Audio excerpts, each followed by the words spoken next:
Sakay sa kabayo kong si Wesley. Tulong-luha ako habang walang tigil sa pagpapatakbo nito.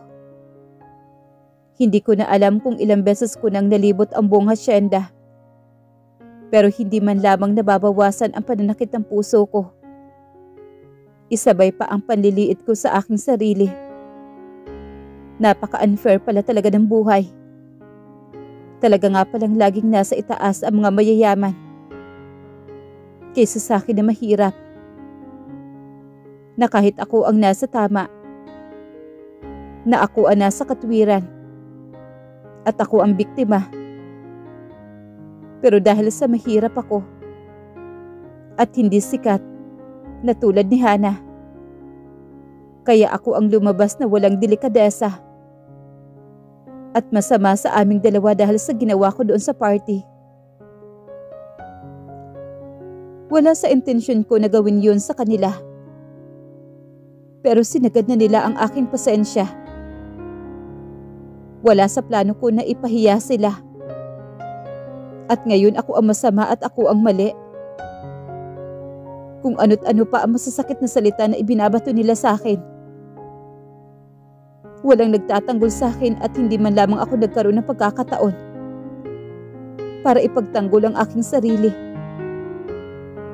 Samantalang sina Hana at Paulo, kabi-kabila ang interview sa kanila. Nandito lamang ako sa probinsya, namuhay ng tahimik, at ngayon, ako'y namulat sa totoong mundo, na pera lang pala talaga ang nagpapagana sa mundo. Kung meron ka nito, lahat ng kasalanan na nagawa mo ay kayang takpan at ibaling sa iba ang iyong pagkakamali. Inihinto ko ang kabayo kong si Wesley, malapit sa punto ng aking ama. Tuloy ang luha ko, ngayon habang nakikitang sa huling humlayan ng aking ama. Ayaw kong gawin ang pinaplano ko ngayon, pero yun ang dapat at kailangan kong gawin. Tay, paalam.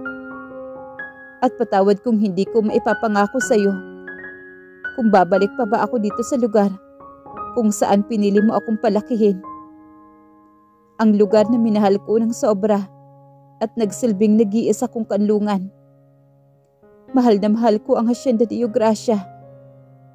At kahit saan man siguro ako dalhin ang aking mga paa, mananatili sa puso ko ang lugar na ito.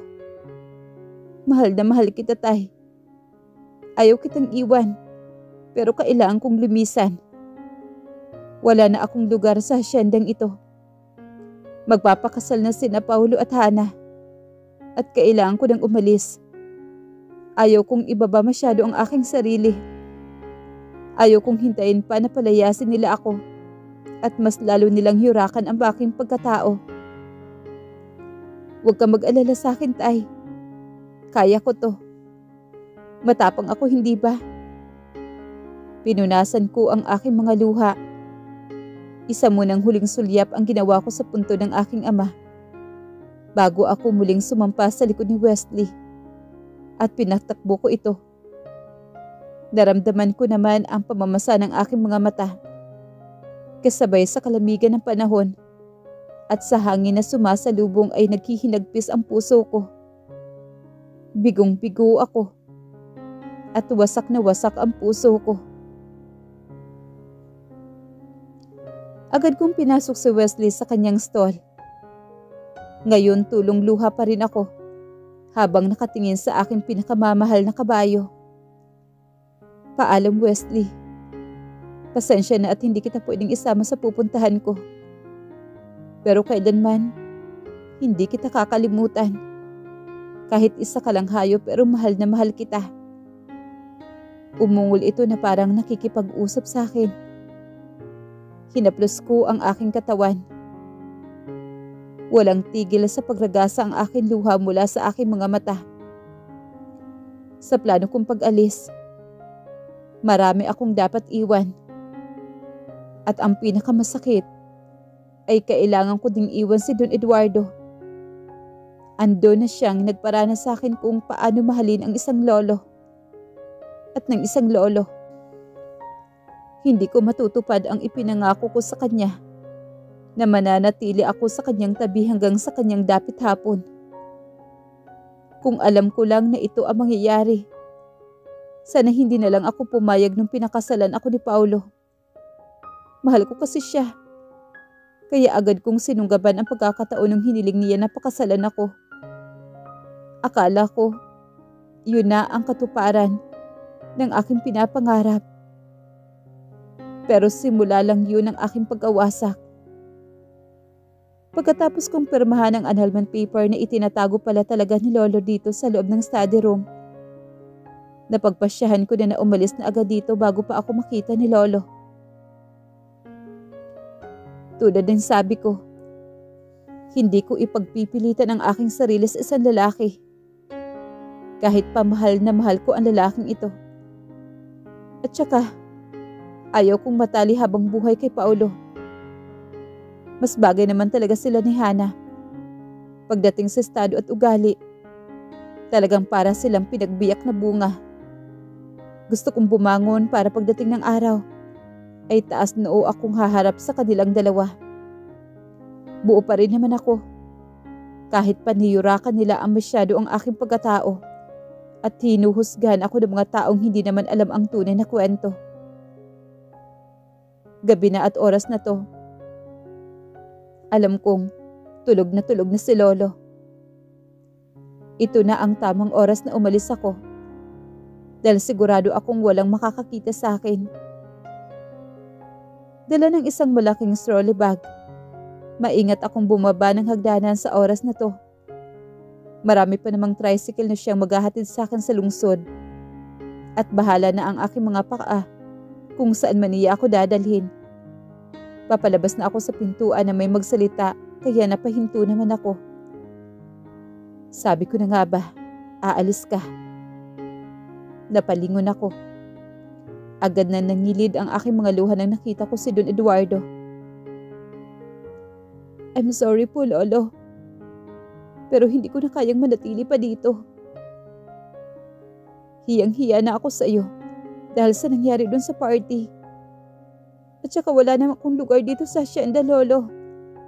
Magpapakasal na din sina Paulo at Hana. Ayoko pong makasama silang dalawa. Sunod-sunod kong sambit bago pa ako takasan ng aking tapang. Tuloy pa rin ang tulo ng luha ko. Namumula naman ang mga mata ni Lolo na nakatingin siya sa akin. Mananatili ang lugar mo dito sa hacienda, Danica. Naalala mo ba ang sinabi ko sa iyo noon? Isinilang ka para maging ilaw sa bagong henerasyon ng haciendang Dio Gracia. Ang puso mo ay nakatali dito. Pero hindi naman kita mapipigilan sa plano mong pag-alis. Dahil malaki ka na at may sariling desisyon. Naiintindihan ko na hindi mo kayang makasama sina Paulo at Hana. Dahil hindi maghihilom ang sinugatang puso mo pag lagi mo silang makikita. Umaasa ako na sana pag okay ka na, pag nakabangon ka na, babalik ka dito dahil ang lugar na ito ay ang tahanan mo. Don't hesitate to come back home, Danica. Hihintayin ko ang pagbabalik mo, Apo. Napangiti si Danica na nakita si Franco na nakangiting naghihintay sa kanya. Kargang-karga niya ang kanyang 2 taong gulang na anak na lalaki na si Sean. Habang nakasunod naman sa kanila ang Filipina na yaya ng anak niya. Daddy! Daddy! Masayang bulalas ng kanyang anak nang tuluyan na silang nakalapit sa lalaki. Welcome back, Danica and Sean. Nakangiting sabi naman ni Franco. Salamat. Nakangiti ring wika naman ni Danica. Kinuha ni Franco ang bata mula sa kanya. Ang saya ng anak niya na makita muli nito si Franco. 1 taon na nakakalipas nang bumalik si Franco dito sa Pilipinas, galing sa Singapore. Habang siya naman at ang anak niya ay kararating lang ngayon. 3 taon siyang nanatili doon sa Singapore. Doon niya pinagbuntis at isinilang si Sean. Ngayon pa lang siya bumalik dito sa Pilipinas. Meron isang mahalagang dahilan kung bakit siya bumalik ngayon. Pero napagpasya na rin niyang manatili dito sa Pilipinas. Do you miss me? Nakangiting tanong naman ni Franco kay Sean. Yes, I miss you very much, Daddy. Wika naman ng anak niya. Sa batang edad nito, napaka-talkative na nito at magaling na magsalita. Napangiti siya habang nakatingin sa dalawa na masaya nag-uusap. 2 taong mahigit lamang ang anak niya. Pero nasa pakabatang edad nito, halatang halata na ang malaking pagkakahawig nito sa ama. Handa ka na ba?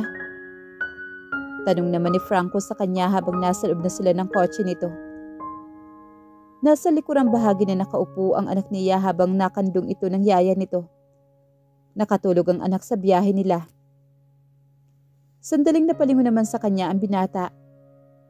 Yes, matagal ko nang pinaghanda ng araw na to. Wika naman ni Danica. Lihim siya na pabuntong hininga. Handa na nga ba talaga siya? Hindi na siya ang dating si Danica nung umalis ng Pilipinas. Years in pain thought her to be strong and confident woman. Pero ano nga ba ang tinutukoy ni Franco? Ang rason talaga kung bakit napagpasyahan na niyang umuwi ng Pilipinas ay dahil kay Don Eduardo Diogracia, ang matandang tinagurian niyang parang isang tunay na lolo. Nabalitaan kasi niya na namatay na ito at gusto niya makita ang matanda bago ito tuluyang ilibing. Gusto mo bang samahan kita? Tanong naman sa kanya ni Franco. Mauna na ako. Sumunod na lang kayo kapag araw na ng libing. Okay. Inihinto nito ang kotse dahil traffic at may pagkaalala sa boses nito na nakatingin sa kanya. Bakit naman? Pangiting-iting tanong naman ni Harito. Makikita niya si Sean. Sa tingin mo, hindi siya maghihinala sa'yo? Napaisip din naman siya sa naging tanong ni Franco. Well, maliban sa walang alam ang tunay na ama ni Sean na may anak sila, alam din niyang hindi nagkahinala ang lalaki. Wala kasi itong kaalam-alam na may nangyari pala sa kanila. Nakangiti siyang tumango rito. Baka hindi niya mapansin si Sean. Bumuntong hininga pa si Danica. Ayoko sana magkita sila ng anak ko. Pero this is the last time na makikita ni Sean ang lolo niya. Kailanman hindi nakita ni Don Eduardo ang apo niya at wala din siyang kaalam-alam na may apo pala siya sa tuhod. Nakadama na siya ng bahagyang lungkot sa sinabi nito. Sa kanito pinatakbo muli ang kotse. Naging tahimik na ito. At sino nga ba ang tunay na ama ng anak niya? Si Paulo Diogracia, ang nag-iisang apo ni Don Eduardo at ang lalaking nag-iwan ng malaking sugat sa puso niya. Mula nang umalis niya, alam niyang balang araw magkikita din sila nito. Kaya inihanda na niya masyado ang sarili niya. Hindi nga lang niya lubos akalain na sa mismong blamay ng Don sila magkikita ng dating asawa. Baka may asawa at anak na rin si Paulo. Pagkatapos yan nitong iwanan na parang basura. Para sa isang babae na gusto nitong pakasalan. Wala naman siyang galit dito. Ayaw lang niyang mapalapit dito. Bata pa lang si Sean, si Franco na ang itinuring nitong daddy. Si Franco ang tumulong sa kanya para makapagsimulang muli siya. Mahal na mahal nito ang anak niya na parang isang tunay na anak. Franco, salamat. Hindi niya napigilang bulala sa lalaking kasama. For what? Nakangiting tanong naman ito at sadaling napasulyap sa kanya. For everything. You're always there for me. I know, Franco. Badamdamin na pagkakasabi naman ni Danica. Mahalaga ka sa akin, Danica. Kayong dalawa ni Sean. Ang tinagurian kong pamilya. Nagkangitian naman sila nito. Saka ibinalik nito ang focus sa pagmamaneho. Sa gabi ding iyon na huli sila nagkausap ni Don Eduardo. Umalis din kaagad siya sa Hacienda Dio Gracia. Binigyan siya ng don ng pera para sa muling pagkakasimula niya. Inahibilin siya ni Don Eduardo kay Franco. Ulilang lubos na si Franco at isa ito sa mga pinapaaral ni Don Eduardo na naging close naman sa Don. Sakto naman at papunta si Franco noon sa Singapore dahil sa isang trabaho nito at napagpasyahan niyang sumama dito. At sa 3 taon na kasama niya si Franco, nakabuo silang dalawa ng isang special na damdamin para sa isa't isa. And they promised na walang iwanan. Agad na lumabas si Danica mula sa kotse na pinahiram sa kanya ni Franco. Napag-alaman niya na nasa chapel ang labi ni Don Eduardo. Hindi naman ito masyadong malayo sa mansyon ng mga Dio Gracia. Ipinalingalingan niya ang mga mata sa paligid. Maraming mga tao sa chapel. May ilan siyang nakita na kakilala niya, pero alam niyang hindi na siya nakikilala ng mga ito. Sa nakalipas kasi na 3 taon, malaki na ang ipinagbago ng hitsura niya. Ang dating simpleng probinsyana ay isa na ngayong sopistikadang babae. Walang bakas na galing sa isang probinsya at lumaki sa isang tubuhan. Ang dating madalas naliligo sa putik na babae, ngayon ay parang naliligo na sa gatas. Light brown pa din ang kulay niya, pero mas lalong kuminis ang kanyang balat. Maliban pa doon, mas lalong gumanda ang kanyang katawan. Itinas niya ang suot na sunglasses sa kanyang ulunan. Meron siyang straight na mataas at itim na buhok noon. Pero ngayon kulot na ang dulong bahagi ng kanyang buhok. Madalas siyang rumarampas sa Singapore. Isa talaga siyang modelo doon. Humakbang siya papalapit sa chapel. Ramdam na ramdam niya ang mga mata na nakasunod ng tingin sa kanya. "Danica?" Ani sa kanya ng isang hindi katandaang babae na lumapit sa kanya. "Kumusta po kayo, Aling Sasha?" Nakangiting tanong naman niya rito. Ito ang mayordoma na mansyon ng Dio Gracia. "Danica, ikaw nga!" Lumapad ang ngiti nito. Saka siya hinagod ng tingin. "Mas lalo kang gumanda." Buong paghanga na sambit naman ito. "Salamat po, Aling Sasha." Sumabay ito sa kanya sa pagpasok niya sa chapel. Sa kabilang banda naman, "Sigurado po bang..." Natigil naman si Paulo sa pagsasalita nang pumasok sa chapel ang isang magandang babae. Hindi niya maialis ang kanyang paningin dito. Sabi na nga ba niya, babalik ito pag nalaman nito ang pagkamatay ng kanyang abuelo. Ito ang rason kaya niya in-announce sa media ang pagkamatay ni Don Eduardo Dio Gracia para bumalik sa hacienda ang babaeng halos mag-4 na taon na niyang hinihintay. After of 3 years, malaki na ang pinagbago at itsura at pananamit nito. Pero mas gusto pa rin niya ang simpleng Danica. Yung Danica na kahit sa mga simpleng bagay ay masaya na.